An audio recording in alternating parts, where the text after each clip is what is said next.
Thank you, Rabbi Shai, for being here. It's wonderful to be together. Happy that we've made it to this point in the week and we can talk about love, right? If we haven't met, I'm Rabbi Lori Matskin. I serve as the Chief Jewish Experience Officer at the PJCC in Foster City and support Jewish life all over San Mateo County. So it's really such a privilege to be here and spend some time in this conversation. Where's the other part? I want to make sure I have my thank yous. Where did the thank yous go? Well, I know the thank yous.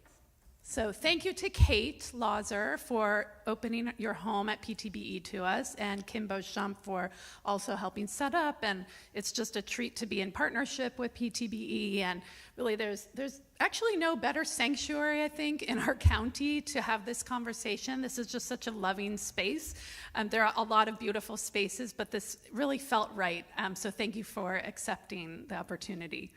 Thank you to our funders, Corette and Toby Foundation, among others. We appreciate everybody's generous support, helping make Jewish life and all of our other not-for-profit programs happen at PJCC. There's a plethora of incredible mission-driven programming that we're able to do within and beyond the Jewish community, within health, wellness, socialization, and learning, and of course, education. So thank you for all of your support. What else can I say? We are going to be in conversation, so we're going to ask a few questions, have a chat, and then give you a chance to actually ask your questions before the thought goes out of your head and you have to hold it for an hour. So that's going to be our format, and I'm happy to share that we were able to procure some of Rabbi Held's books to sell to you at a nice discount, $30 instead of list price of $35, and he can sign it for you or for your grandchild or for whoever you want, and we'll have a lovely oneg afterwards. So, without further ado, Rabbi Shai Held is a respected theologian, philosopher, scholar, educator, mensch, and co-founder of the Hadar Institute, where he serves as president and dean and holds the chair in Jewish thought, yes? He actually is a co-founder with two incredible leaders who I was in Israel with during my rabbinical school years, so I feel very close to the beginnings of Hadar. A student of Rabbi Yitz Greenberg, Rabbi Held is noted for his thought-provoking exploration of theology, ethics, and spirituality. Can you raise your hand if you've been exposed to Rabbi Held's work before? Great. And can you raise your hand if this is a first time? Excellent. So I think we got about half and half, some followers and some explorers. That's great. Shai's work include 3 books: the critically acclaimed Abraham Joshua Heschel, The Call of Transcendence, the 2-volume The Heart of Torah, which my husband read when it was early emails coming out from Hadar, which I guess got bound together eventually. So that's what he found out about you. And most recently, last spring, that Judaism is about love, recovering the heart of Jewish life. He was honored as a Covenant Award recipient for excellence in Jewish education and has been recognized by Newsweek as one of America's most influential rabbis, and by The Forward as one of the world's most prominent Jews. We were lucky to have Shai on the Peninsula with us last year at the Z3 project at the Palo Alto JCC, where his keynote addressed the importance of values-driven Jewish community in a fractured world as we struggle to work through the realities of our beloved Israel. Rabbi Held is an active voice in the broader spiritual conversation within and beyond the Jewish community. I'm sure all of you received my email if you registered in advance with the podcast link with the Christian theologian. So that gives you a sense of his adeptness of speaking across religious divides, which is very cool. And he has his own podcast, Answers with Held, inviting listeners to engage with life's biggest questions. Is there anything? How many kids do you have? 3, correct? Okay, and the age range is? 14, 12, and 9. 14, 12, and 9. I have kids old. And any favorite hobbies that we should know about before we get started? Well, as a very serious, obsessed Yankee fan, I'm in mourning. Yes, we understand. Yes. Some really bad stuff happened in this country recently. That was one of them? The World Series. Great. See what I did there? Great. So in Chavruta earlier this week, last week, whatever week it was, we've talked about some segments from the book and just from your teaching overall that were sort of the way I processed this book and the experience of learning from Shai. And so this is sort of my order. When you read the book, you'll see Rabbi Held's order, which is just a little bit different thematically. But I thought that these questions might be helpful for us to get inside the material.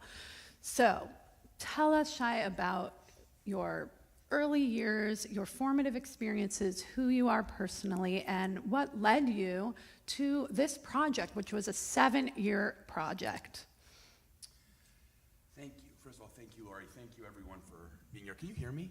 A little closer. No. A little closer? Is that better? Yeah. Okay, great. So, I'll say maybe a couple sentences about my Jewish background that might help sort of situate my work, and then a couple of experiences that I had that maybe led to this project. I always like to say I was raised in a cognitive dissonance experiment. My parents, who were the age of most of my friends' grandparents, my parents were themselves European refugees who had fled to Palestine, and then being pioneers in Aliyah and Yeridah, came here for 1 year in 1956, and, never went back for all kinds of reasons. But my parents were very secular, academic Jewish studies people, who, because they were obsessed with what it meant to be a serious Jew was to be learned. I went to yeshiva day school in Monsey, New York. The way that I would summarize my childhood, if this makes sense, is that at the end of 7th grade, I could read a Gemara, Rashi, Tosfot, no problem, traditional Jewish learning. I'd never seen a Friday night Kiddush before. Right? It was really like a cognitive dissonance experiment. And of course, just for fun, I went to a conservative day camp and was raised to think of myself as a secular Israeli, spoken to only in Hebrew at home. Right? So, as I used to tell my mother, on a good day, you gave me a childhood where there is nowhere in the Jewish world where I can't figure out a way how to fit in. And on a bad day, you destined me to loneliness in the most intense way.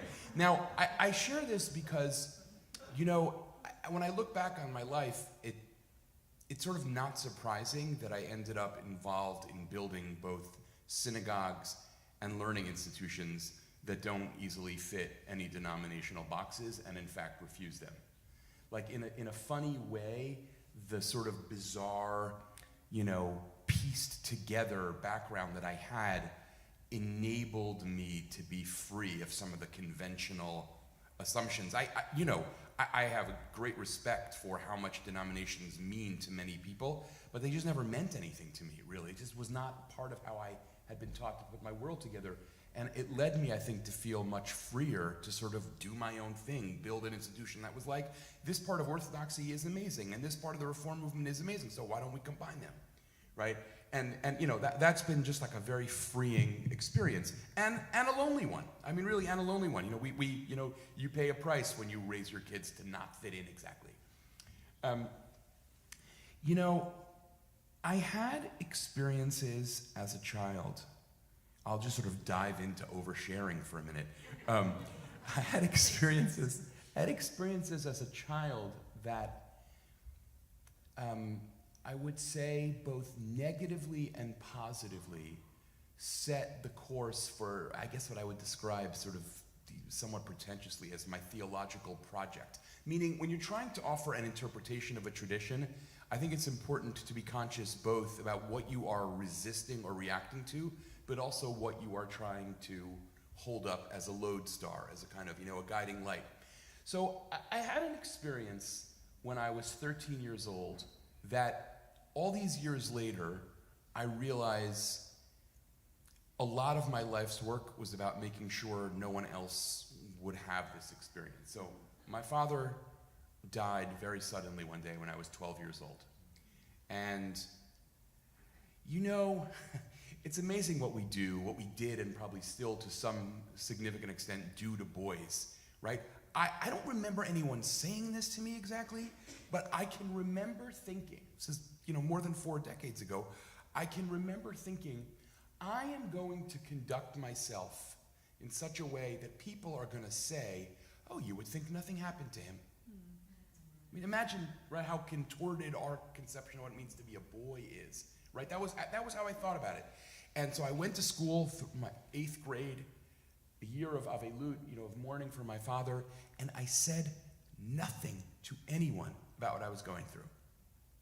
Until one day, we had a 15-minute class every morning called Halakha Yomit. We would learn a little bit of halakha for 15 minutes a day, and we were working our way through the laws of brachot, right? The laws of the blessings we make in various situations. And this particular morning in the spring of, 85, we are learning the bracha Baruch Dayan Ha'emet. Blessed is the true judge.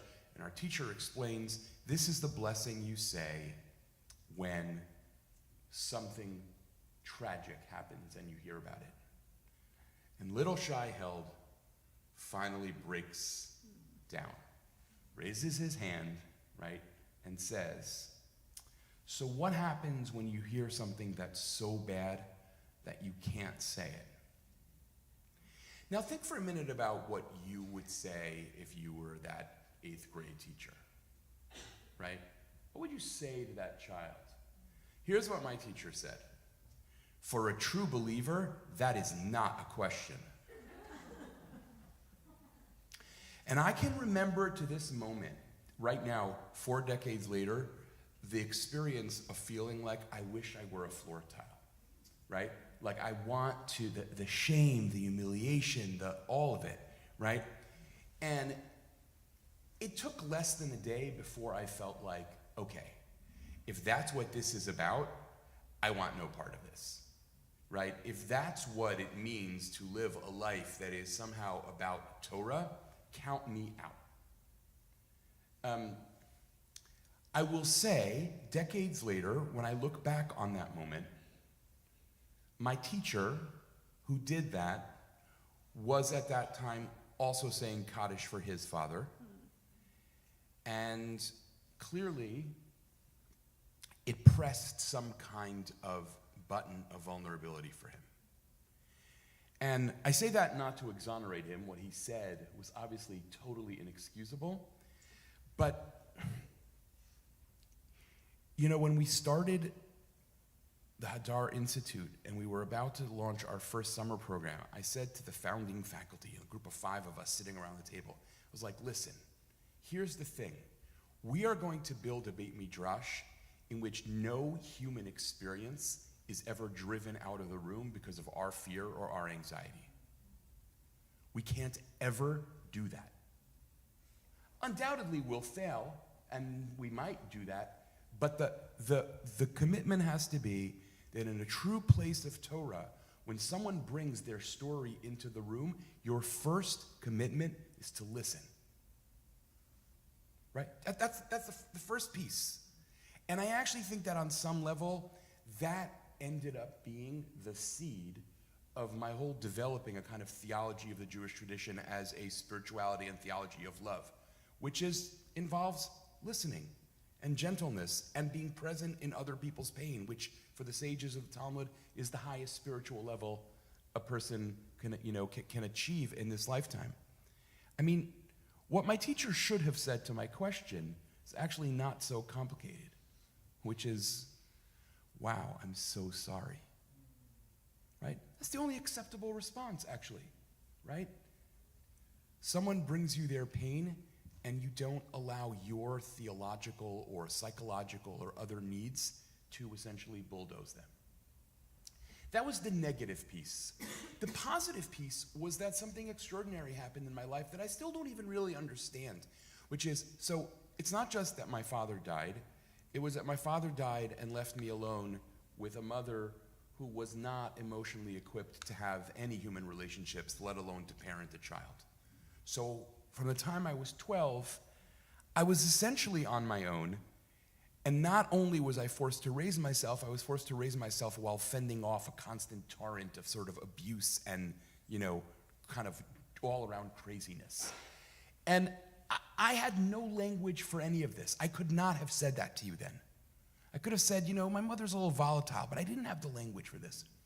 But I kept running into people who would say to me things like, hey, any Shabbat ever that you want to be here, just come. And I couldn't understand it. Like I look back now and I wonder, like, what did they see that I didn't even know I was giving off? I'll give you, one example, since this person just passed away a couple of weeks ago, and I will try to just say this without sitting here and crying. I was in 12th grade. I was starting to do a lot of volunteering in this is how old I am, the Soviet Jewry movement, and I didn't want to go home all the way to where my house was, which was an hour and a half from where the school was. So I started spending some time at a classmate of mine's house. The second time I was there, I literally had never met her folks. I had been there one time. The second time I went there for dinner, her father, the late Walter Dubler, in the middle of dinner, reaches into his pocket, pulls out a pair of keys. This is like hard. Pulls out a pair of keys and says, "You never have to ask again. Just come." And that became a kind of like a picture for me about, what could religion inspire us to be and do? Like, what if religion really were invested in the project of enabling us to be present for each other in ways that surprise even ourselves? Like, what if that could be what it's for? So, that's the negative and the positive piece. The negative is I was so incredibly deprived. And the positive was, amidst that deprivation, I experienced such staggering kindness. And that's a metaphor for life in a lot of ways, right? There's so much sorrow, and what do we do to show up in that sorrow? And as I write about at length in the book, the sages call this walking in God's ways, v'halachta b'drachav, right? Just as God is merciful, so should you be. Just as God is, generous and gives more than one can demand, so should you. That in retrospect sort of became my reading of what the core of the Jewish tradition is, or if I said it maybe differently, I think it opened my eyes on an emotional level and not just an intellectual one to what I think the Jewish tradition is trying to drive at. I'm happy to talk about the experiences that led to the book as well, if you want me to, but maybe you want to... Yeah, well, let's more directly. Let's detour for a moment, and I'm curious if the experience of writing of this project, because it's more than the writing, it's the whole project, has affected the way you feel your father's love in these more recent years, as you process it maybe more academically or philosophically. What is that? How do those integrate in you?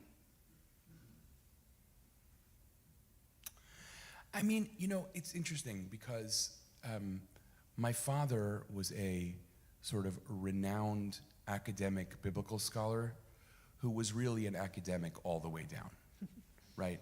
He would have told you, I don't have a philosophical or theological bone in my body. I'm interested in figuring out what words mean, right? Like he was really kind of like a real academic in that way.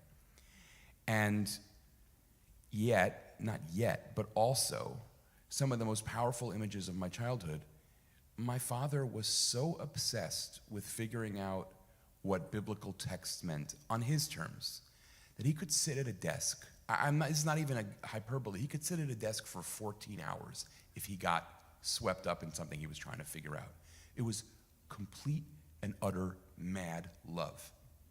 He was completely dedicated to things that I remember as a kid thinking was insane, right? He's trying to figure out the root of this word based on Akkadian and Ugaritic cognates. I was like, could anything put anyone to sleep more quickly? But not him. He loved it so much. And, of course, ironically, my interests are almost entirely about philosophy and theology. And yet, it's sort of interesting that I've ended up, over the course of my life, coming to spend more and more time, spending more and more hours on exactly those same texts with a totally different lens, right? which is sort of an interesting also metaphor for like the complicated drama we all play with our parents in different ways, right? Like, you know, Isaac digging the same wells as his father, but maybe digging them totally differently. You know,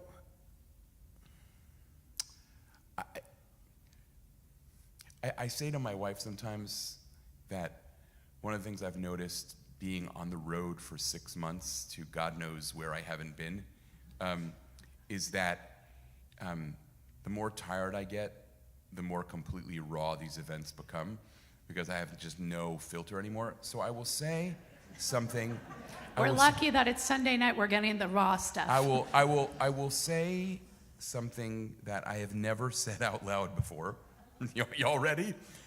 I think that actually the experience of working on this book and writing this book, and then more importantly than either of those things, the experience of people sharing their vulnerability and their questions and their struggles with me.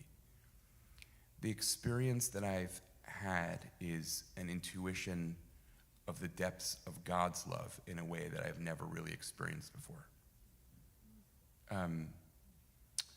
And that is because I spent so much of my childhood and adolescence feeling alone and abandoned, and having some moments of realizing that out of that abandonment, I was able to create something that means a lot to a lot of people, has made me reconsider how abandoned I was after all. Mm. That's a very powerful experience. I don't think I could say anything beyond that in terms of trying to really be articulate about it, but it's like a very powerful experience of like, oh, something redemptive maybe came from my own suffering, which I would still give that suffering back in an instant, just to be clear. But you don't usually get that choice, right? There's no rewind button, unfortunately. Thank you so much for sharing and thinking about all of what you've set up and shared and been so open with us. So Judaism is about love. We joked on the way that Judaism is about traffic, but actually Judaism is about love. So tell us, especially given your background in Judaism and in grappling with love, right, as sort of this pluralistic, chameleon, whether you want it to be or not. What is Judaism and what is love? And why the heck do they interact in your mind? So 3 parts. Yeah, so first, I guess I should say, and I know some of you have heard me say this more than once, and I apologize, but I am engaged in trying to help Jews get out from under the legacy of 2,000 years of internalized Christian anti-Judaism. It was very powerful for me late in the process of writing this book, to start looking at some social scientists talking about how minority groups often come to see themselves through the lens of the often bigoted majority group. So you see African American intellectuals talking about this to this day, about issues of self-worth in the black community. This sort of sense that like, oh, you actually you come to believe the things people say about you. My experience of the Jewish community is that in enormously big numbers, Jews came to believe the things that Christians said about us. Right?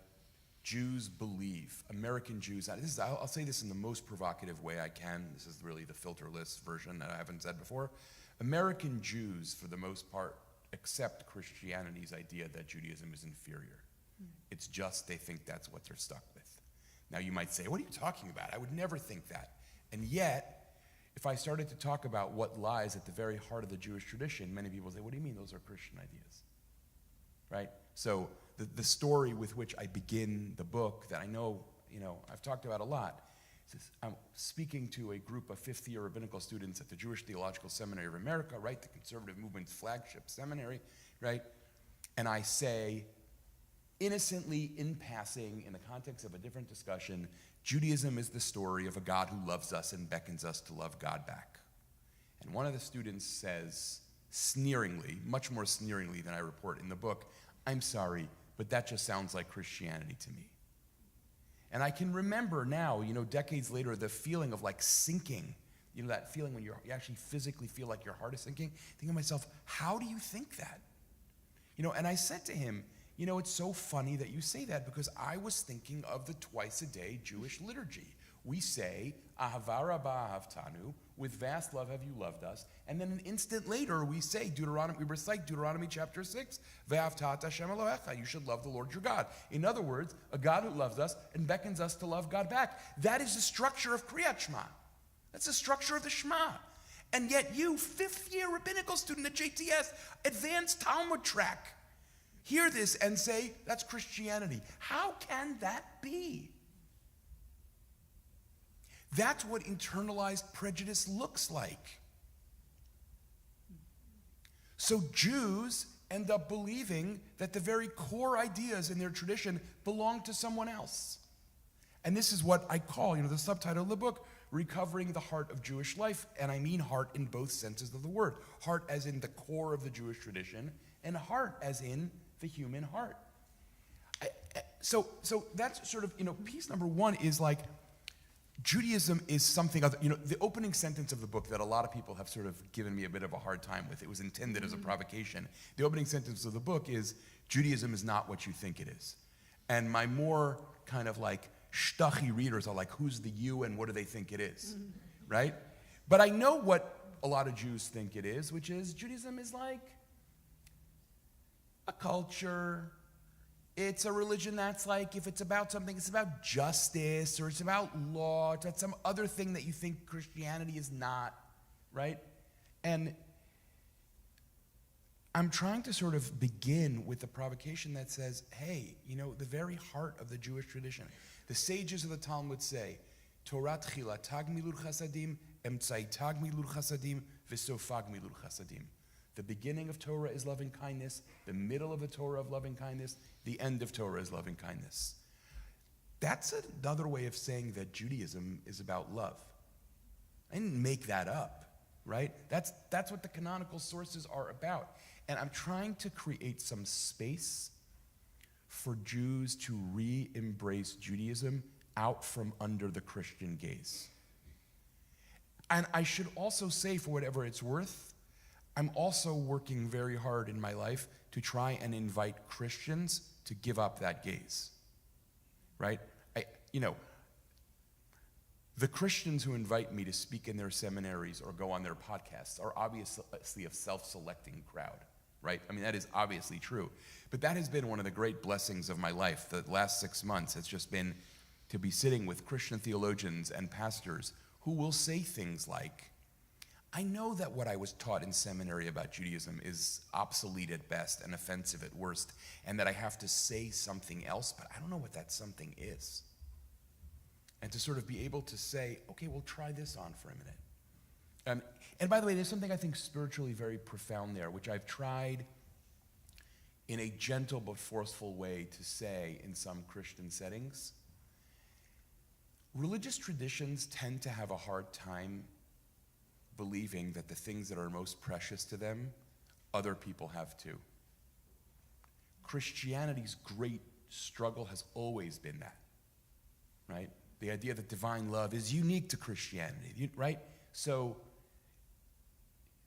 to say to people, Jesus got the love somewhere.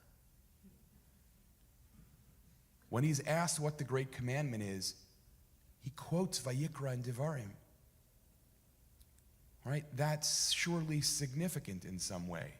So it's really a sort of twin project of inviting Jews to see Judaism in a new way and simultaneously inviting the majority culture to see Judaism in a new way. I have, to the extent that I have hope, I have much greater hope in impacting the Jewish community's narrative of Judaism more than the Christian world's narrative about Judaism. But I've been sort of pleasantly surprised by the openness that I found. Now you asked, Lori, I should just say, you asked, what do I mean by love? So here I'll try to sort of say this briefly, because this feels very important to me, because it's the place where I hope that we can help each other not get tripped up. Love, as Jewish sources use it, it seems to me, is not an emotion. It has emotional dimensions, but it is more like an orientation, a way of holding myself in the world. The term that I came up with in this book that I'm always embarrassed by because it's so pretentious, but it really helped me think about this. Love is an existential posture. It's a stance I take. And if it's helpful, you can invoke the language of moral philosophy. Love is a disposition to act certain ways and feel certain ways. Now, if you have a disposition to feel certain ways and you never actually feel them, you will lose the disposition. But love is not simply equal to the feeling. Now, why is it important to me to say that? I wish I had been more forceful about this in the book.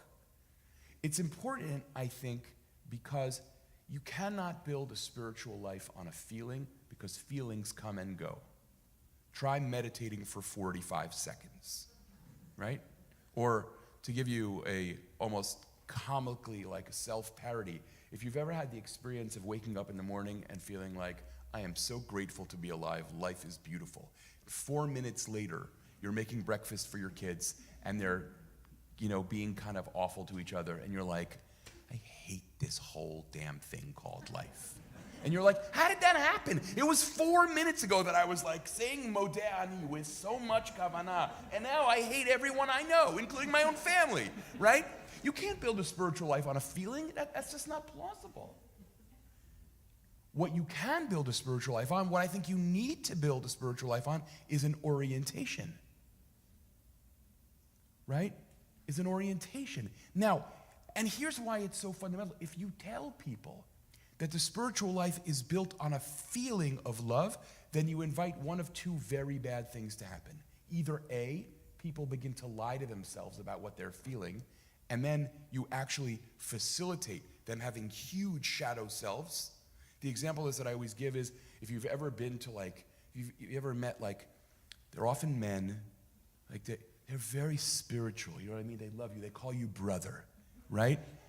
And meanwhile, they are like a simmering pot of rage. But they have no idea because they've totally internalized the thing. Hey, I'm all about love, brother, right? And so those people, actually, spirituality actively makes them more dangerous, right? You can't tell people they have to feel love all the time. It's irresponsible. Or, at the other pole, they say, totally reasonably, I can't do that. I'm not interested in this. So when you talk about love as an orientation, what you are doing, I think, is articulating something that is at once extremely daunting and demanding, and also liberating because it allows people to feel what they feel.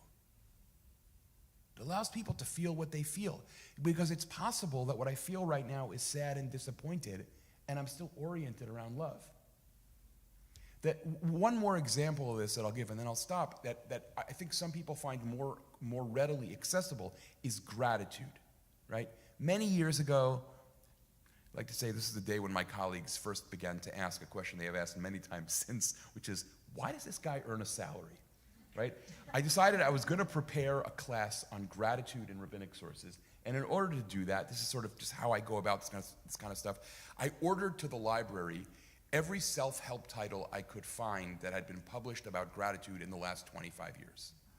So I go to the library, and I end up at this table with this huge mountain of books, and because I'm a recovering academic, I will say, I didn't read the books, but I read at them, right? I opened the first few pages, I turned the little, I read to the end, and I found something that kind of blew my mind, which is fully a third of these books had some version of the following sentence, which I literally found insane, right? They had some version of the sentence, the goal is to feel grateful all the time. And I remember thinking this might be a window into my cynicism. I remember thinking, really? And if I'm driving home from my wife's funeral, the goal is to feel grateful? Or if I'm driving home from my child's oncologist's office and they just told me my kid might not make, are you out of your mind? The goal is to tell people that is to abuse them. It's actually to abuse people. And by the way, I have no doubt the people who wrote these books meant nothing but good, but there's something insane about that. The goal is to be oriented around gratitude, right? To have a disposition to feel grateful. I can say, God forbid, I don't like to say this sentence, I'm sitting Shiva for my spouse. What I feel is unimaginable grief and anxiety, and I don't know how I'm going to make it. And my orientation in life is to feel grateful. There's no contradiction there, right? So I think it's really important when we say, like, Judaism is about love, what do we mean by that? It's not like walking through the world denying all the other things that life makes us feel. It's about, like, what am I committed to being oriented to? What am I committed to returning to again and again and again? So the nuance here, it feels to me, is everything. Mm-hmm. Can you speak a little into the binary I read in the book about Tikkun Olam Jews and mitzvot Jews, and give a little tochacha to both of those sides, if you will, to not only meet in the middle, but to see maybe those opposing perspectives as a call to love. In other words, many of us either see ourselves or our co-religionists as extreme, as having made a choice. But the integration, because of the emotion and the action and the justice and the learning, right, the neighbor and the self coming together, I think your call is actually to live a balanced life there. Interesting. Those, just to be clear, those are not terms that I use at all. So much so that I want to ask you, when you say mitzvah Jews as opposed to Tikkun Olam Jews, are you using mitzvah there in a ritual way? So I think I read that there's a set of Jews who their Judaism is Tikkun Olam, and there's another set of Jews who their Judaism is mitzvot. And those two sets of Jews never the train does meet. No? Was that a different book that I read this weekend? I don't think I said that, but I think there's some truth to it. I'm happy to reflect on it. I'm going to find the page. What'd you say? I'm going to find the page for you. By the way, you might be right. I mean, it's now, this is, the sad statement of both my brain and age. It's possible that I said it. I don't remember it at all. It's okay. A thought experiment. Yeah. So here's something that I do say, which you might be referring to, which is, interestingly, no one in all the public conversations that I've done, no one has asked me about this passage. I try to point out that there's a kind of dialectic here. On the one hand, it is true that according to the sages, the heart of the Jewish tradition, the highest level, as I talked about before, is about things like visiting the sick and comforting the mourners and burying the dead. But a Judaism that is only about those things is a Judaism that is ultimately self-liquidating. Because a minority religious culture, first of all, just because the Jewish tradition is about more than that. It's also about marking time as a Jew, and eating as a Jew, and learning Torah as a Jew, and, praying as whatever it might be, right? But also, as a minority culture, if you don't value and instill that which makes you particular, at the end of the day, you'll just disappear. Meaning, Judaism is never going to be the only tradition that teaches the centrality of chesed. And that's a good thing, right? Because the world is filled with suffering and there are very few Jews. So if Christians and Buddhists talk about the importance of visiting the sick, I could not be happier about that. But what I need to do, we need to do, is to build a Judaism where visiting the sick is at the very heart of the Jewish tradition, but it is not the exclusiveness of what Judaism is. This reminds me, there's a wonderful line, the late modern Orthodox philosopher Michael Wiesegrad, who, he has this totally outrageous sentence in one of his books. He says, ethics is the Judaism of the assimilated. Ethics is the Judaism of the assimilated. I think there's actually something very profound about that, as long as you also say ethics is also the Judaism of the prophets, right? And the prophets were not assimilated. It's just that they understood that it's centrally about ethics, but not exclusively about ethics, right? So my anxiety about some forms of tikkun olam Judaism, as you called it, I don't think I used that phrase. I have made it a career project not to use that term, which I'm happy to talk about why. But the challenge of a lot of tikkun olam Jews is that there is not a robust enough Judaic language to sustain it, right? Do people understand is that clear what I mean by that? There's not a robust enough Jewish practice, not a robust enough Jewish language, whether you take that to mean Hebrew or just Jewish terms, right? It's not enough. But you see, but the trick is then not to say, therefore I banish it and I focus only on Shmirat Shabbat. No. Ethics really is at the very center. It's just that which is at the center is not the only thing there is. To me, that's sort of very, very important. I think probably, when Judaism is working well, denominations and religious groups are inspired by each other to take on more.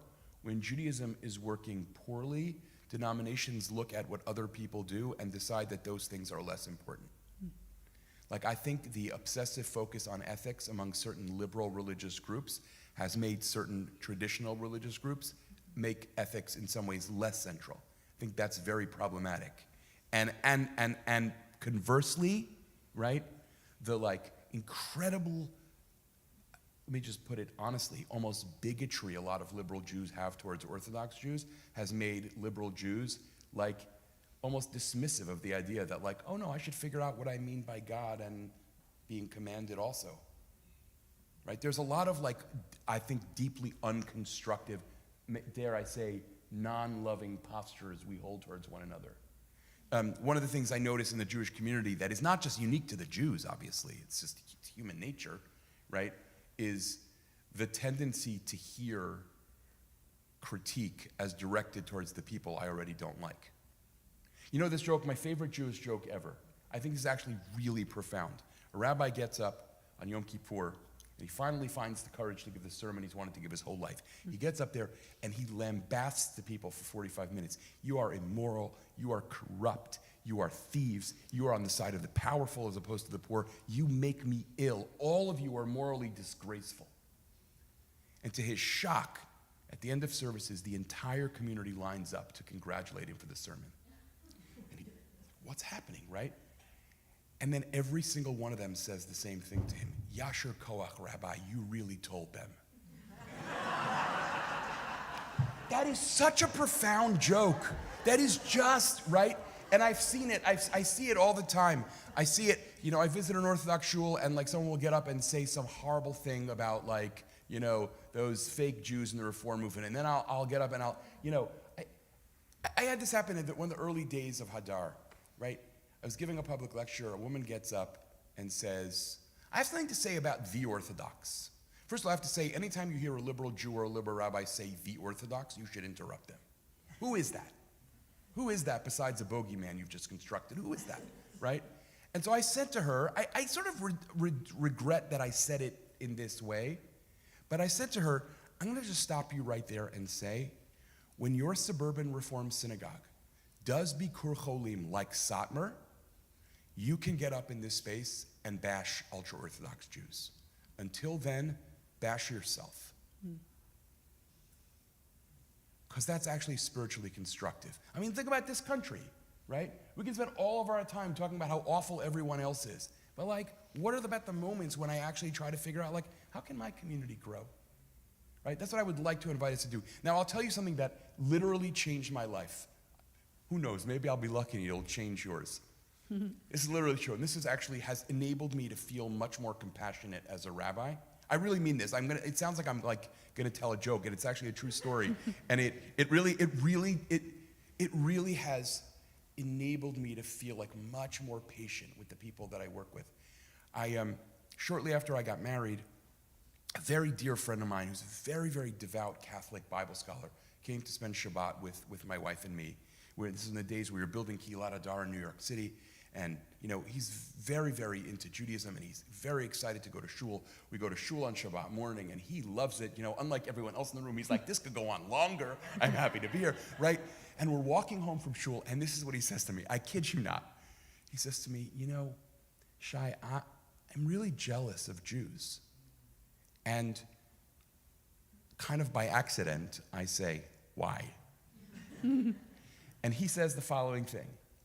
He says, you may not know this, but after Mass on Sundays, people stand in the parking lot and they talk about each other.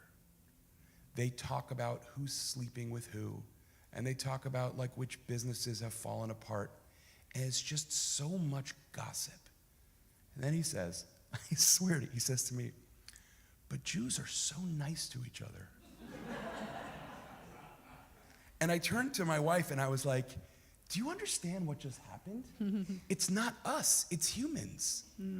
It's not Jews. The things that make me crazy about Jews are actually things about humans. And that makes it so much better. No, I'm actually really serious. I know you're all looking at me like I'm out of my mind. But it was a very powerful moment for me of like actually becoming forgiving about the things in my community that I found drove me crazy. Right? Like, yeah, this is human nature. By the way, human nature is not a simple thing to live with. But it's not us. And, I think the project of learning to take stock of the ways that my community can grow in love and kindness is a very important thing. And I think the path to getting there is only very rarely talking about how other communities are not kind enough. Beautiful. Okay, take a deep breath. If there are two-ish, max 3 questions on what you've heard that will just help you digest before we go into our next segment about our Torah characters.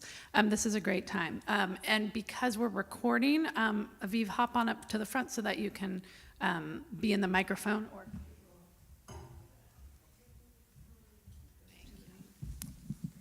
And then Sarah.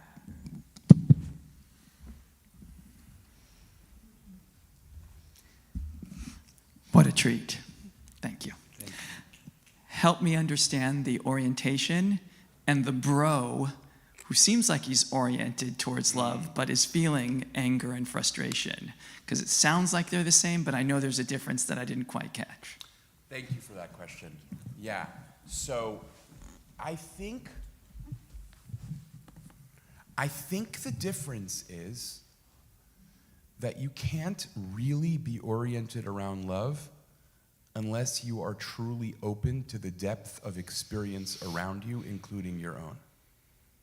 Love is not a way of bypassing the depths of human experience, it's a way of being fully present to it. The way in which the bro that you're talking about is not oriented around love is that he's engaged in what some American Buddhists call spiritual bypassing. Right? He's trying to use spirituality as a way around the stuff that's hard inside of him, as opposed to a way of sitting with it. Another way of saying that, perhaps, is that this is why ultimately love of self in some deep way and love of others, when they're both authentic, are inextricably bound up with one another. What enables me to be present with other people is that I'm not terrified of my own experience. Think about in your own life moments when you've really been unable to show up for someone, even if you feel you should. Very often, it's about being scared of what's going on inside of you, right? Like, I'm not going to that shiva. Are you out of your mind? They have a kid the same age as my kid. I just realized I'm supposed to be in Juneau tomorrow, right? You know what I mean? Like, that's the difference, right?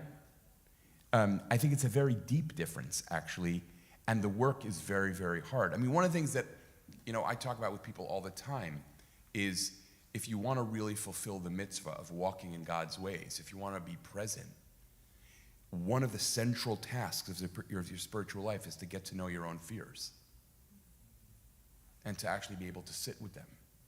Because I've had experiences that have shocked me in terms of things I've witnessed. By the way, I've seen it in myself, but like, here, I'll give you an example that I write about in the book that was also one of the craziest things I've ever witnessed.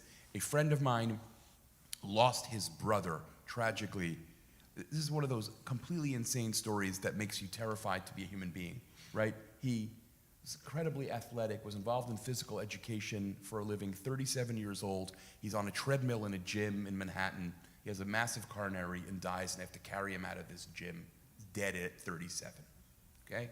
It's just like unimaginable. I'm sitting at Shiva 2 days later. This is literally true, I promise you. I'm sitting at Shiva with my friend. One of his mom's friends walks in, sits herself on the couch next to my friend and me, and says the following thing. She says, Bill, I'm so sorry, this must be so hard. I mean, one can only assume this was genetic. Oh.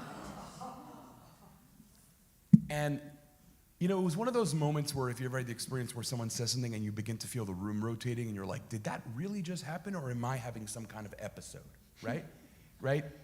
And it was an experience that I had that I've never had before or since, of the desire to pick up a much older person and carry them out of a room and just be like, what are you thinking, right? And then it occurred to me, this is all like within the span of about 15 seconds, it occurred to me, oh,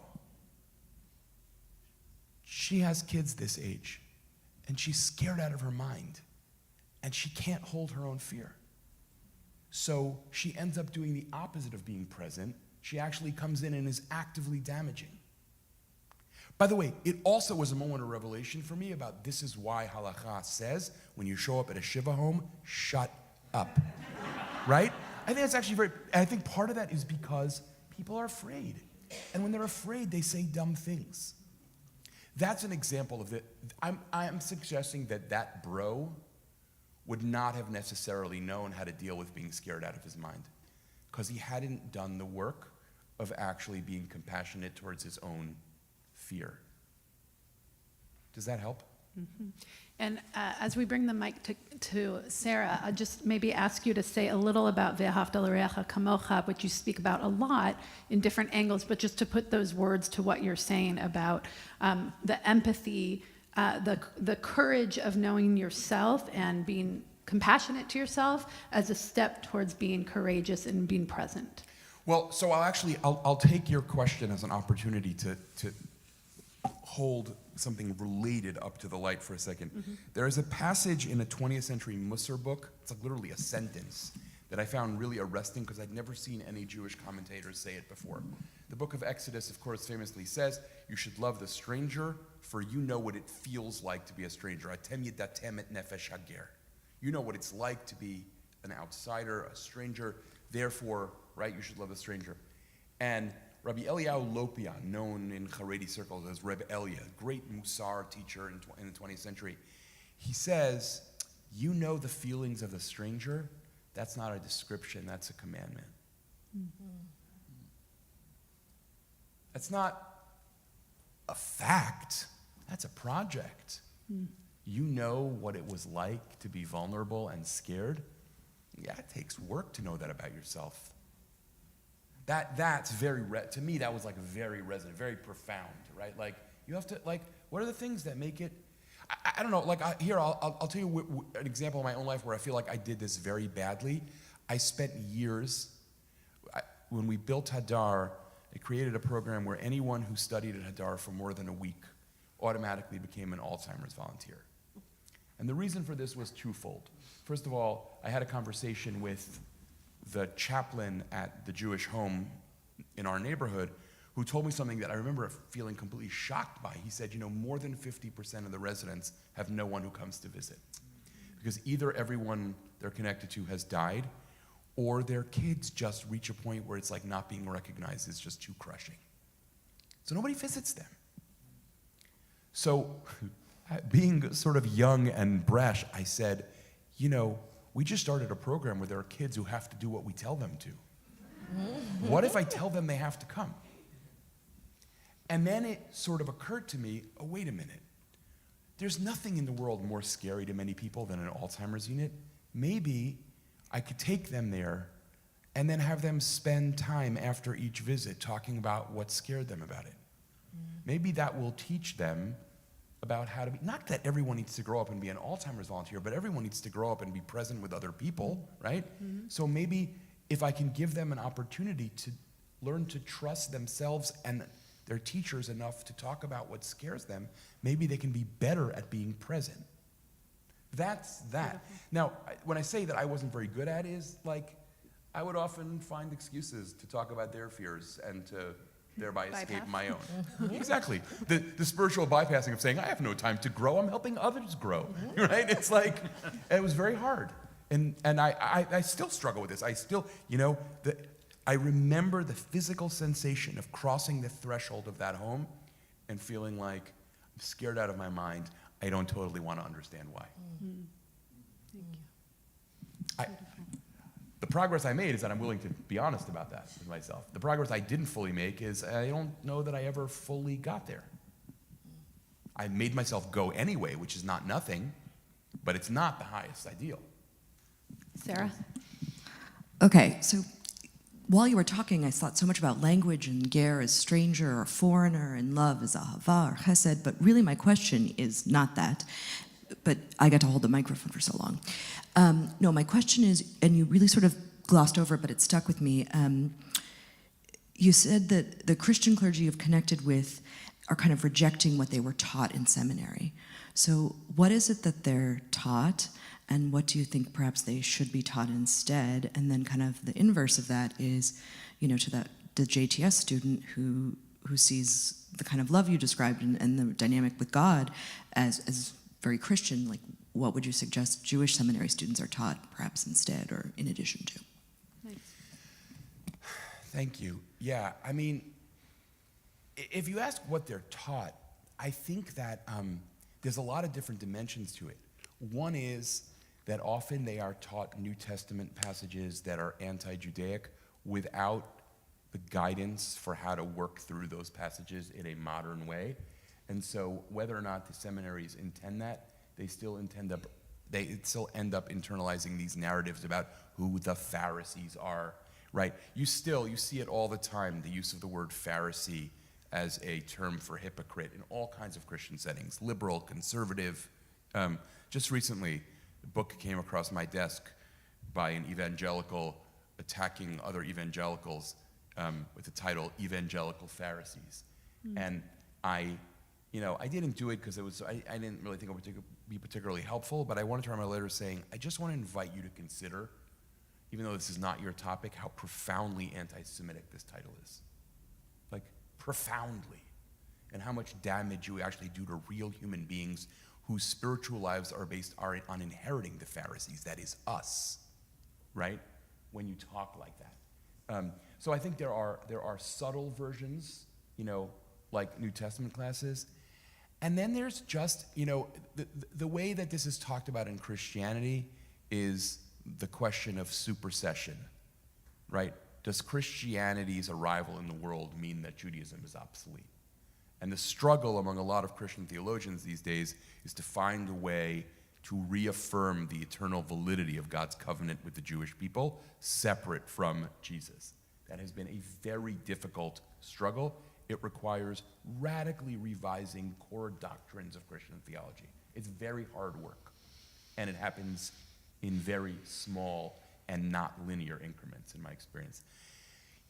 My sort of, it's going to sound flip, but I don't mean it that way. I wrote this book for that rabbinical student. I wish I'd been able to say here and throw the book at him. And by the way, one of the reasons why there are 120 pages of footnotes in this book, which I think most readers can be totally welcome to ignore, but I realized that if I'm going to try to make a kind of cultural shift where people reimagine what the whole thing is about, to sound like a fifth grade math teacher for a minute, I have to show my work, right? I have to sort of invite them to say, oh, I didn't make this up. Here are 53 rabbinic sources that say this, right? I'm doing that for a reason. It's not just to do footnote macho. It's because I realize what I'm up against, like deep confidence. Look, I had this experience, okay? This is the funny thing. I have all these war stories now for being on the road. I was giving a talk about the book in Toronto a few weeks ago, and I do this whole thing about love and the relationship between emotion and action and the inner life and how it externally manifests itself. And a 97-year-old man gets up and says, as only a 97-year-old Jewish man can say, I was taught Judaism is about doing the right thing. All the rest of this stuff is just talking. And he sits down. And I sort of found myself thinking, of course you have 4 seconds to think about this. You're like, how do I engage this question, right? I said to him, I want to invite you to consider that the people who taught you Judaism were all massively traumatized Holocaust refugees. And the Judaism they taught you was basically that. That doesn't mean that's what Judaism is, and it doesn't mean that the Judaism they taught you is the Judaism that your grandchildren ought to embrace. That was the desiccated Judaism of a massively traumatized generation for whom you should feel compassion, but not to need to repeat the things that they said. I don't think he heard me, but a lot of the other people in the room did, and that was important, right? And by the way, I mean that, meaning the way to say it is compassionately. I mean, I had a lot of those teachers. I had those teachers in yeshiva. It's not like a liberal or conservative small L, small c thing. I had teachers in yeshiva who taught me to be frum, but couldn't talk about God if God landed on their head, because who can blame them, right? It was 1970, and they were born in Voloshin. You know what I mean? Like, they just couldn't do it. But somehow we have to get to a different way of talking. So my hope is that we can build a Jewish community where no one would end up a fifth-year rabbinical student and be able to say, oh, Judaism's not about love, because they would be taught in 1,000,001 ways in their shul and in their school. Of course Judaism is about love. I would like to get to the point where people look at my title and say, ho-hum. Because I'll tell you, by the way, this is sort of really striking. Think about all the nonfiction books you own, right? Almost none of them have a title that is a declarative sentence. That's not what people do in the publishing business, right? Like, I don't know. Think about what's a bestseller, a best-selling nonfiction book. It's almost never, it's like, I don't know, all of a sudden I can't think about it. Tipping point. The tipping point, great. Right? And I remember my editor calling me and saying, what should we call this book? And I said, I know you're never going to go for this, but what about Judaism is about love? And he said, we don't go with declarative sentences, but that's shocking to people. We should do that. And I said to him, I am so happy that you're letting me do this and heartbroken, right? It confirms everything that I've been trying to do. Like, you think that statement is shocking. And he said, in Barnes & Noble, people will look at that title and say, I have to open that book. And I was like, that is so sad. I would like to get to the point where people are like, Judaism is about love. Yeah, tell me something I don't know. Or here's a great, Haredim have a great way of responding. You'll appreciate this, since I imagine no one in this room grew up Haredi, although maybe I'm wrong. If you tell a Haredi something that they think, how could you have not known that until now? You tell them, they'll say, good Shabbos, good Yontif, right? So I would like people to see a title that says Judaism is about love and say good Shabbos, good Yontif. Why is that surprising? But that's a big project. That requires changing elementary schools and Hebrew schools and day schools and Hillels and the sermons rabbis give. It requires a revolution of actually going back to the heart of Torah. Okay, great segue. So let's do some of that education, and let's talk about some of the Torah characters and Torah stories, or even rabbinic stories that came out through the book. So I know that in your mind they are peppered in all these different paradigms, but give us 2 or 3 favorite characters. Maybe we talked about them in our B'nai Mitzvah speech, or we remember them from a parsha, that we can actually have a reframe with you guiding us, and we can take that with us into our Jewish life. Okay, so thank you for that question. Let me start with one that is, I think, profoundly non-obvious and yet is so beautiful that, honestly, there's a moment in this story that I'm not being melodramatic when I say it makes me want to cry every time I get there. And it happens to be in yesterday's parsha, and it will surprise you what it is, I think. The story of Hagar. The narrator does something really interesting in the first verse. I'm obviously, you don't have the text open in front of me, but the narrator says that Abraham and Sarai had an Egyptian maidservant, and then he ends the verse by saying, Ushma Hagar, and her name was Hagar. This will become very important in a second, okay? Then the narrator tells you a story about the conversations between Abraham and Sarai in which they mistreat her. And they never refer to her as anything other than Shifchati or Shifchatech, my maidservant, your maidservant. She has no name when it comes to Abraham and Sarai. right? She runs away from Sarai.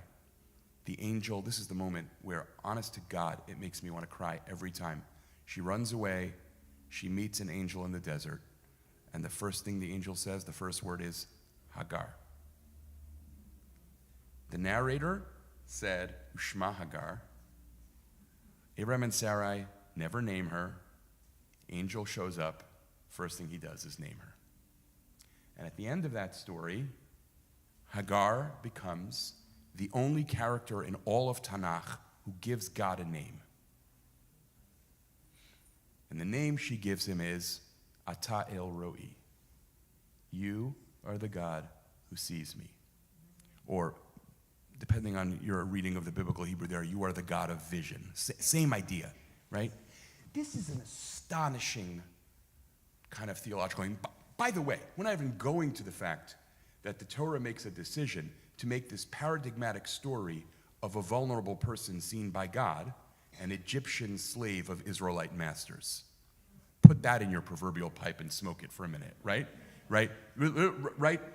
Abraham has just been told, your children will be slaves to the Egyptians. Now let's have a moment where we realize that the role of victim and victimizer is always fluid. Right? Hagar, by the way, what is her name? Hagar. She is the stranger, right? And the theological claim here is amazing, right? God is the one who sees the unseen. God is the one who sees the guy at Kiddush that you don't talk to.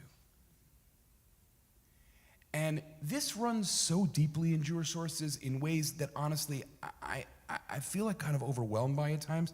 The idea that the maker of heaven and earth does have favorites, and they are widows, orphans, poor people, strangers. What I sometimes say in the Hadar Beit Midrash, which I'm never quite sure how this lands, is, hey guys, you know how you sometimes feel like you have your people? God has his people too. You know the guy sleeping in his urine on 73rd Street? That's God's people. And if we're not prepared to think about that, we're not yet prepared to enter the world of Torah. Because that guy is God's people. Right? That's Hagar. Right? You don't see, not you, we don't see her. Who are the people who are invisible? Those are the people God is staring at. That's what yesterday's parsha says, right? I don't think that's an overreading of the story. I mean, that's what's actually going on there. She's the only person who gives God a name. By the way, among African-American womanist theologians, womanism, right, is African-American feminism. Womanist theologians are obsessed with Hagar because they keep returning to the fact that the only character in Tanakh who gives God a name is a black woman. She's African. And she says in the Tanakh, hey, you see me, you know that I have a name. I once heard an African-American philosopher give this completely fascinating talk about why it is that African-Americans in America in such large numbers are constantly making up these completely sort of like almost bizarre sounding names, right? He says that's totally a legacy of the namelessness of slavery, right? My kid has a name. She's gonna say her name, and you're never gonna forget what her name is, right? Because I need you to know that she's a person with a name. So that's one.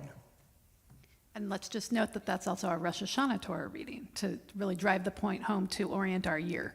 Well, yes. The Rosh Hashanah Torah reading is the second Avram and Hagar story, But which she's is there. 21. She's there. Yeah, for sure. By the way, if we had more time, I would talk about this, I think, really interesting question, which is, if God sees Hagar, why does God say, go back and suffer under Sarah's hand? And I think what I will just say very briefly is, it seems to me that Genesis is really preoccupied with Hagar going through all the same experiences that Israel does. So much so that in Genesis 21, it's important to the story to tell you that when she gets into the desert, she runs out of water right away. Because her experience and Israel's are mirrors of each other. God is totally invested in this Egyptian. It occurred to me, Lori, for some reason, as you asked the question, that there's a story that is no doubt familiar to many people in this room, but for some reason has been on my mind the last couple days. I think I talk about this at one point in the book, very briefly, is the famous story of Rabbi Meir and the people hooligans, or whatever we want to say in the Gemara, who are really getting on his nerves. And he famously prays for them to die.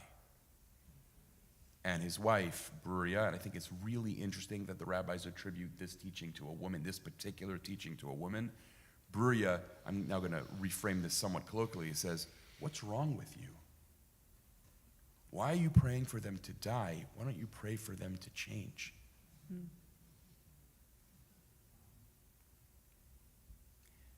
And I don't know, I've been thinking about this a lot for a lot of reasons, some of which I won't make explicit, but what is it like to actually want the best for people who you think are utterly misguided? To actually want them to flourish, and to be open to the possibility that part of wanting them to flourish is wanting them to think and act differently than they think and act.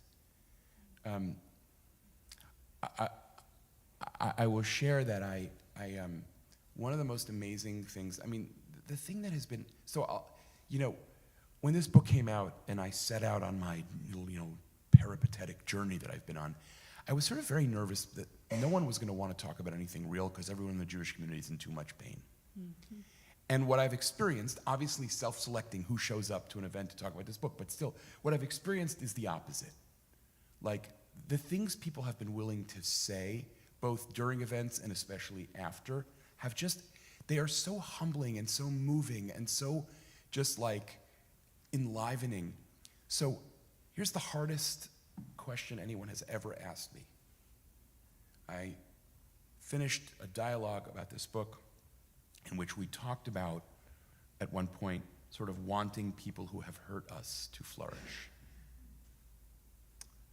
And an elderly lady comes up to me and sort of pulls me aside and she says, "Rabbi," it's like she says, "Rabbi, my husband spent 15 years beating me and my kids.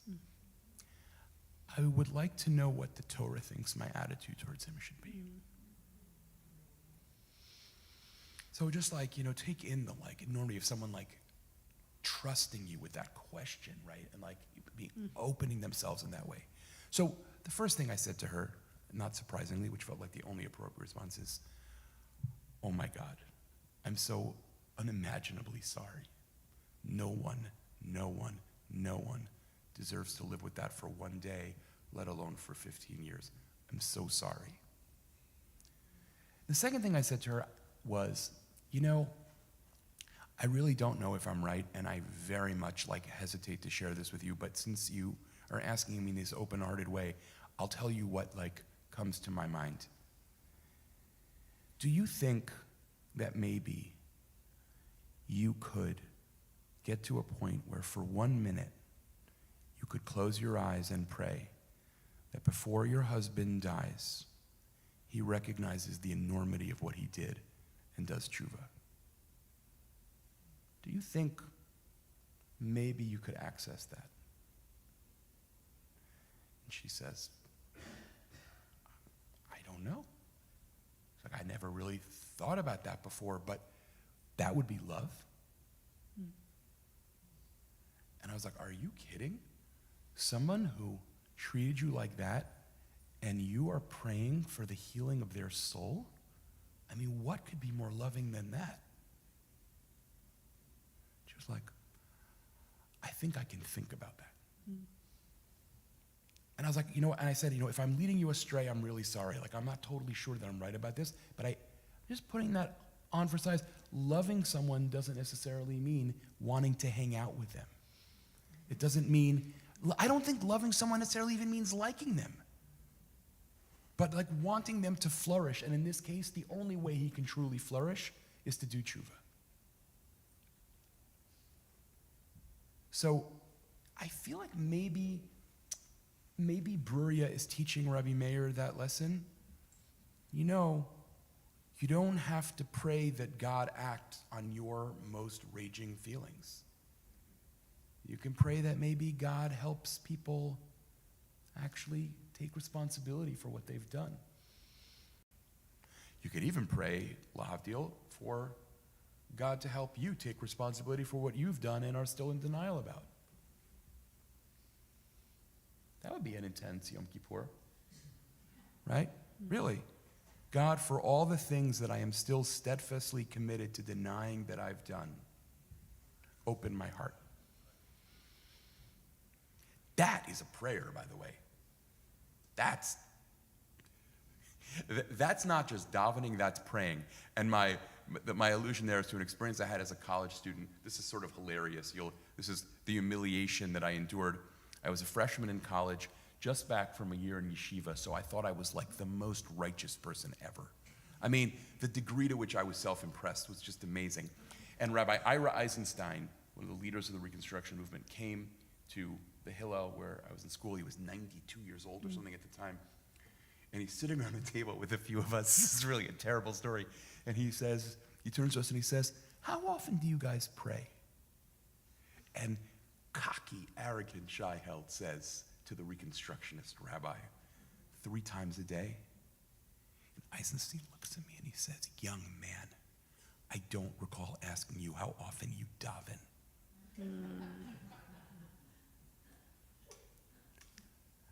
I was like, wow, did I deserve that? Wow, did I deserve that? That was like amazing. Like I just really like teed you up, right? In other words, not every time that you go through the motions of davening are you praying.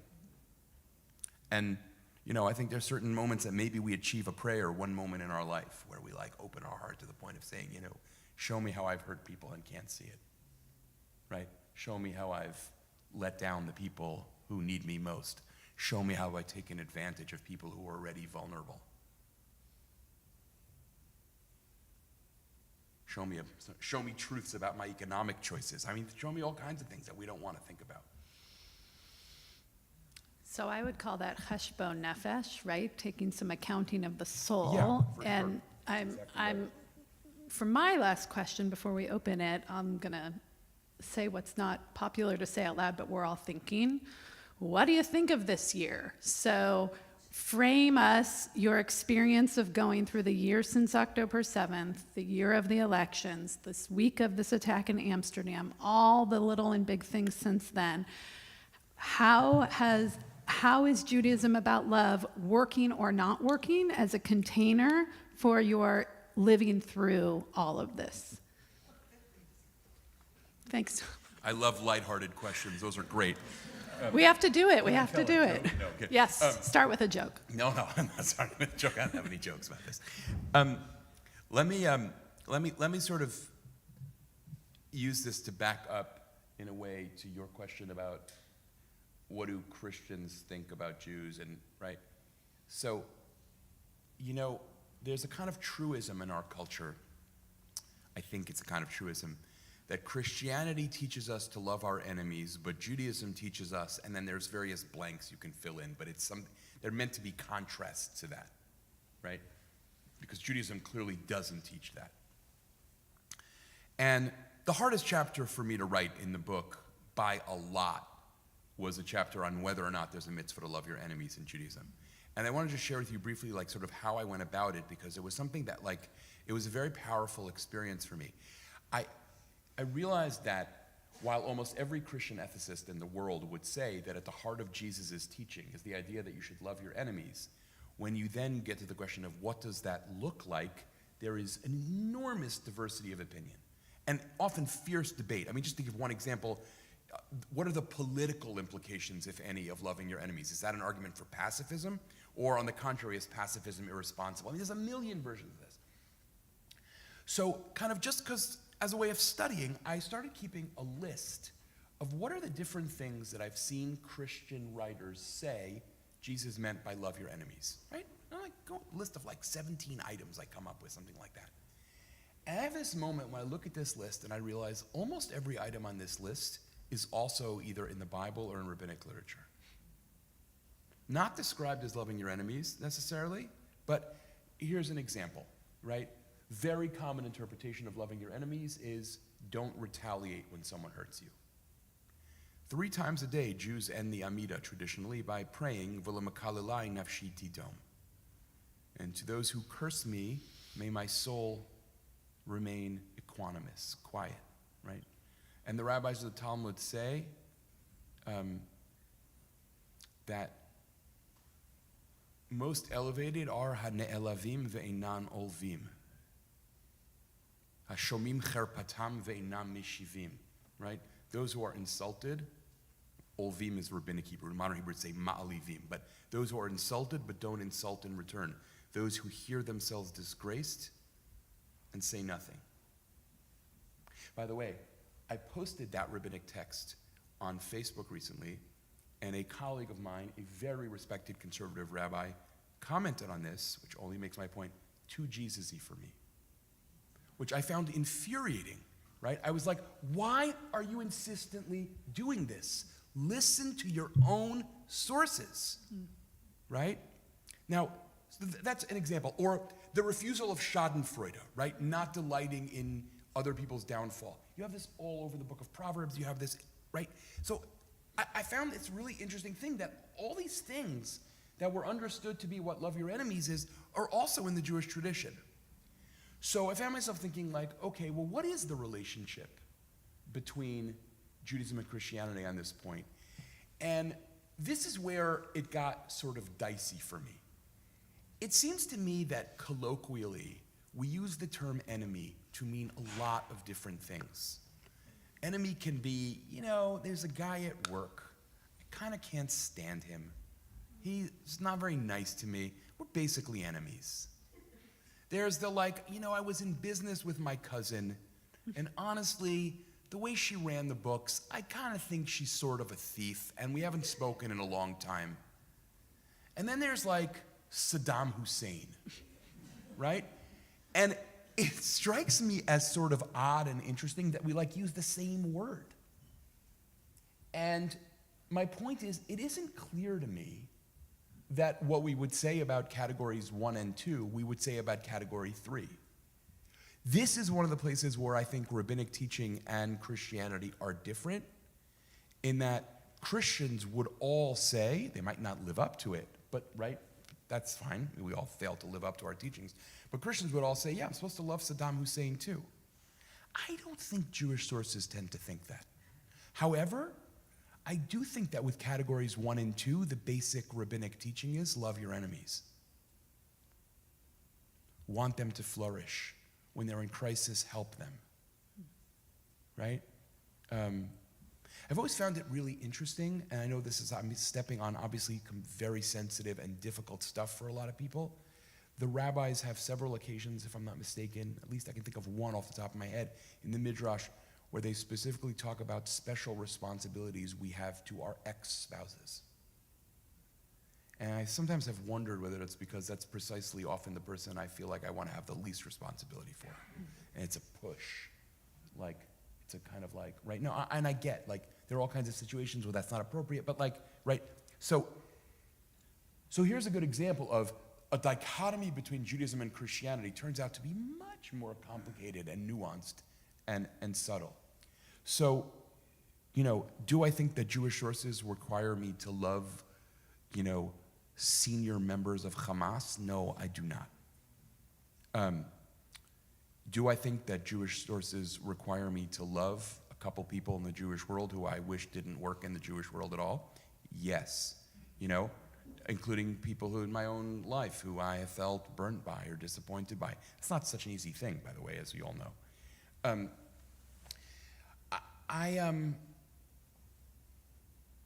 I will say one thing that has been very, very important to me as a guide over the course of the last year, and I want to say this before I say it.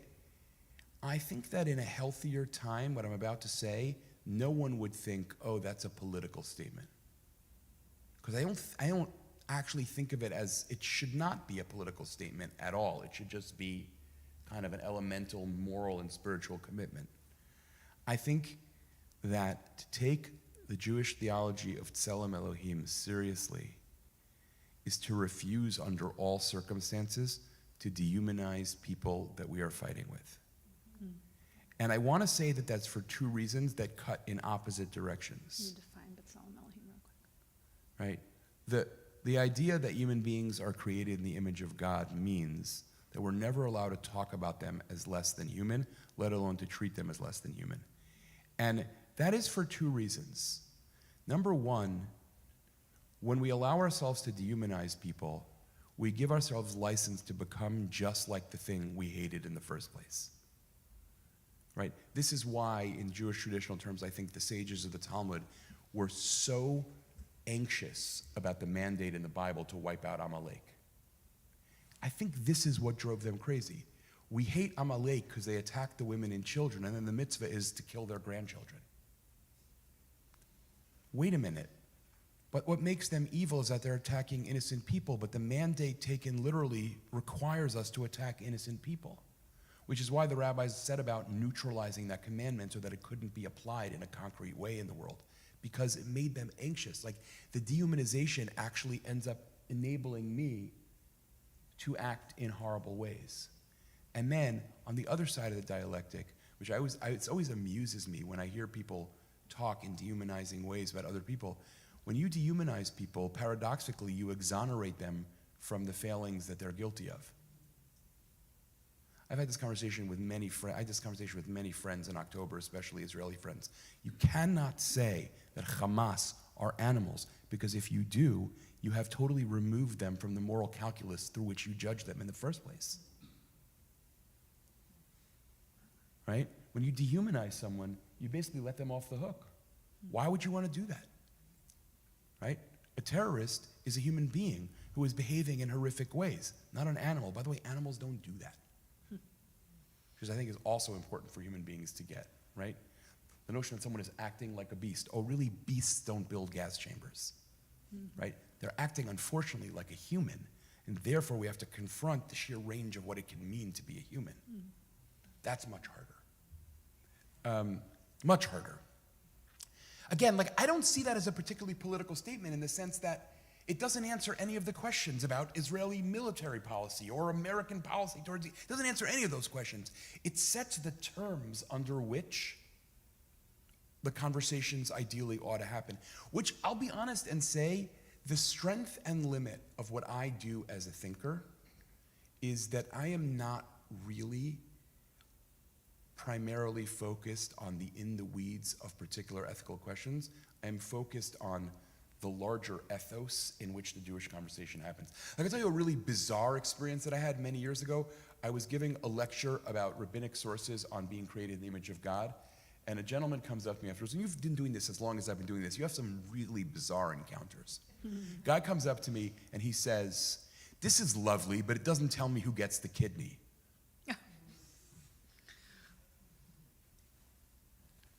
That's not your job. I'm like, "Good evening to you too." And I said, "Listen, you're totally right. That's totally true. But I do want to suggest that it will serve all of us well if the people in the hospital trying to figure out who gets the kidney have this frame in which to operate.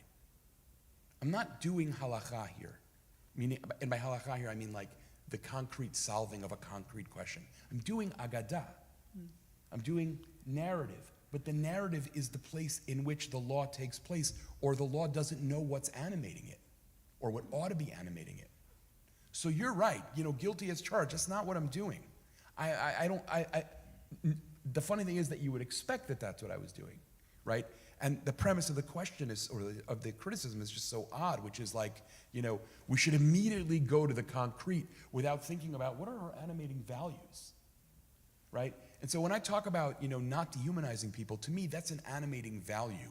It's not a military policy. I mean, it has implications for military policy. I'm not trying to, be evasive. I'm just saying, I think it's always useful to talk about what we're talking about, to be clear on, what level of the discourse we're operating on. I'm talking here on some level, above the ground, if you will.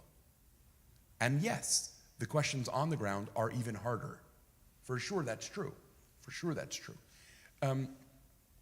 I guess I would say just, the last thing I would say is this is something I am working on myself because, it is important, I think, in dealing with people you experience as political opponents, to be able to hold at one and the same time an insistence that the choices they're making are wrong and a desire to see them as fully human, as loved by God, and as often driven by motivations that might be understandable even if they're ultimately indefensible. One of the things that I would say as someone who, it's no great secret to anyone who knows about my work, I am on, I would say, the left side of the political map, although many of my former students would now tell you that I am nowhere near the left side of the political map, but be that as it may, one of the things that I've been thinking about a lot is how does someone who is on the political left think about America in light of the opioid crisis? And what does it say about this country that so much of this country spends its time literally trying to numb itself from the extent of its own despair? Not talking here about who you should have voted for and what you should do to resist whoever you didn't vote. I'm not just saying, like, I'm trying to figure out how to think about living in this country in which so much of this country is so profoundly unhappy. And what does a compassionate posture about that look like? I just find that really sort of interesting. Like, and I think, honestly, I've just been feeling lately like the community that I live in sort of, suburban New York City, no one talks about the opioid crisis there. Not that there aren't people. I mean, I have actually friends who have been in rehab because of opioid use. But I don't know. Like, I'm trying to, like, spend a lot of time thinking about that right now, about the depth of just misery that is so pervasive in the United States, and what it would mean to even think about contributing to healing that. What does that even look like? And I will say this, people on my side of the political spectrum have completely failed to convince people in that place of despair that they have anything useful to say to them. And we could go on for hours about why that is and whose fault that is. I'm not a political analyst. That is not what I am in the world to do. But I do think it's important to grapple with that, right? Which is like, the story that I tell about America does not resonate in any way right now with people who are desperately unhappy. That is sobering to me. I am choosing I don't want to hate them for that. I want to understand it better. Well, thank you so much. So there's a few hands up. Again, another deep breath. And just thank you so much for the depth of your sharing and your ability to go so deep in your own soul and communicate so clearly. What a gift. So we'll spend maybe 2 or 3 questions, 3-ish questions. We have a beautiful oneg thanks to Kate and the team. So let's do Monica, and then we'll go behind. I'll try to answer briefly, I promise, because a lot of you look like you're ready to go home and you don't know if it would be insulting to leave. It's not insulting if you need to leave, but I'll try to answer briefly, which I know is not something I've excelled at. I don't think my question's going to be very brief. I didn't say your question had to be brief, just my answer. I don't know that your answer will be either. Wow. But I keep thinking about this relationship between being present and gratitude and love. Okay. And, you had said that you spent quite a bit of time looking at many books on gratitude. Mm-hmm. And I'm curious, in those books, was there a relationship or something that struck you about being present as almost like a precursor to gratitude? And how did that lead you or influence your orientation towards love? So the real answer to your question is, if you're asking about the books I read, I don't really remember. But I I think that question already comes from a place of emotional sophistication that is beyond most of the books that I looked at. Meaning, I just don't think most of them are willing to talk on that level of sophistication. I do think that being willing to be present is not only a prerequisite for love, but may itself actually be a form of love. A kind of unconditional I am here-ness, in Jewish language, the hineni thing, is a kind of love because it's a statement of I'm here and ready to give. That's a form of love, I think. Something that might be helpful here, I talk about this briefly in the introduction to my book, and I've come to understand that I maybe should have spent more time on this. Love, as I think the Jewish tradition uses it, is an umbrella term. It's not pointing to a particular emotion or posture. It's pointing to a series of emotions or postures. Because the way I love my wife, the way I love my daughter, the way I love the stranger, the way I love God, the way I love my neighbor, the way I love my friends, they're not the same thing. They're all in the same envelope. I think that compassion and gratitude in Jewish sources are also in that envelope. A real light bulb moment for me that I've talked about a lot over the last 6 months is I had this experience as I was writing the book where it just sort of occurred to me one day how interesting it was that in the language of the Babylonian Talmud, Babylonian Judeo-Aramaic, right, there is no way to distinguish compassion and love.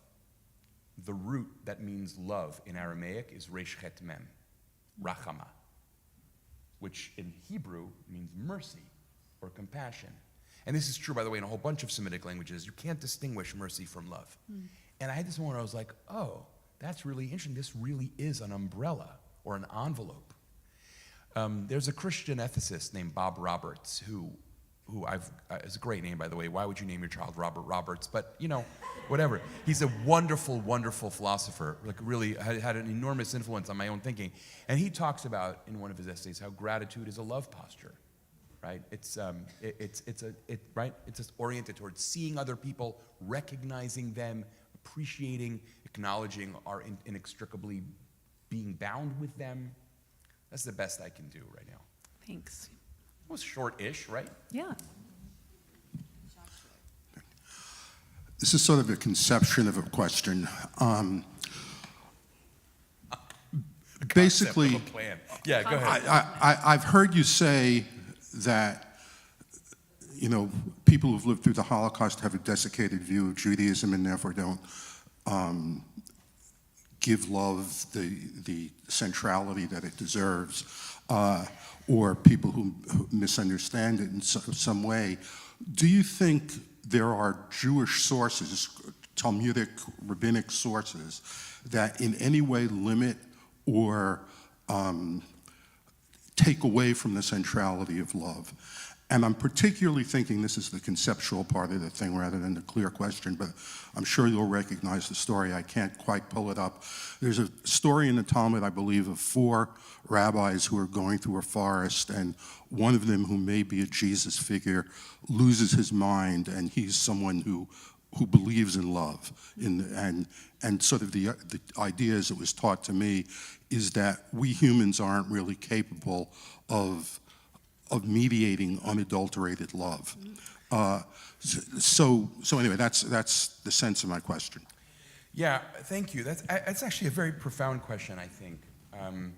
And I think if I were to write a review of my own book,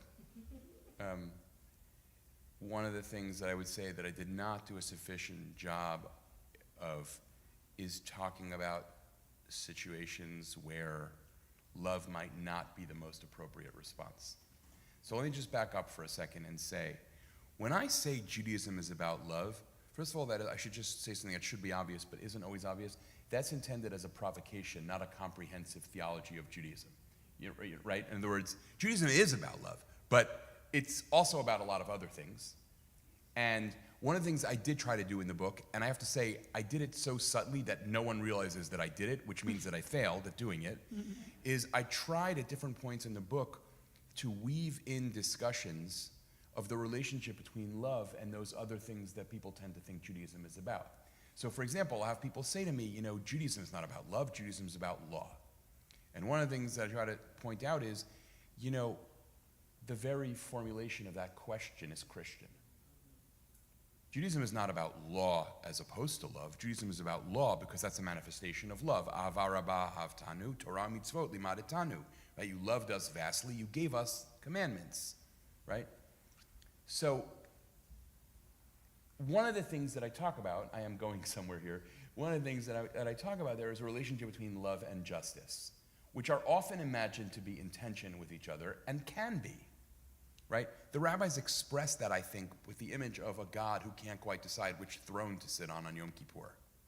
Right? Sit on the throne of mercy, sit on the throne of justice. I think that is their way of saying this question is so hard, even upstairs, they have trouble figuring it out. Right? What I tried to show in the book, and I have some qualms about whether I did a good enough job of it, is I tried to show that love and justice can actually also be seen as mutually kind of like fructifying, as mutually like building each other. Because one of the things that animates a passion for justice in the first place is love for the world, right? It's actually caring about how things are and caring about the fate of people who are victims and crushed underfoot. Like, that is a posture of deep love. Where I think that I may not have done a good enough job is in making clear that sometimes in practice, right? In practice, justice gets priority over love. I don't think that's true in general in Jewish sources. I really don't. I mean, I quote, a midrash that is probably very familiar to some of you, and I had known this midrash kind of since I was a kid, and it was only when I started writing this book that I realized how fundamental it was, which is, the midrash imagines that as God's about to create the human, right, Chesed says, create him because he does really amazing, loving things. And truth says, don't create him, he lies all the time. And God takes truth and casts it out of heaven and says, I don't want to hear it. Truth, I think, there is a stand-in for justice. And that is a very clear statement to me, I think, that God is saying, if I have to choose, I'll choose love over justice. But I don't know if that's always true in practice. And I get, Kabbalists. I'm really not answering your question because I don't know how this is the concept of an answer as opposed to, right? Kabbalists will talk about how chesed without din, love without a counterweight of justice, can be quite dangerous. Not sure I did an adequate job of grappling with that. So I appreciate your kind of groping towards pressing that point. I think that's a legitimate point. Right.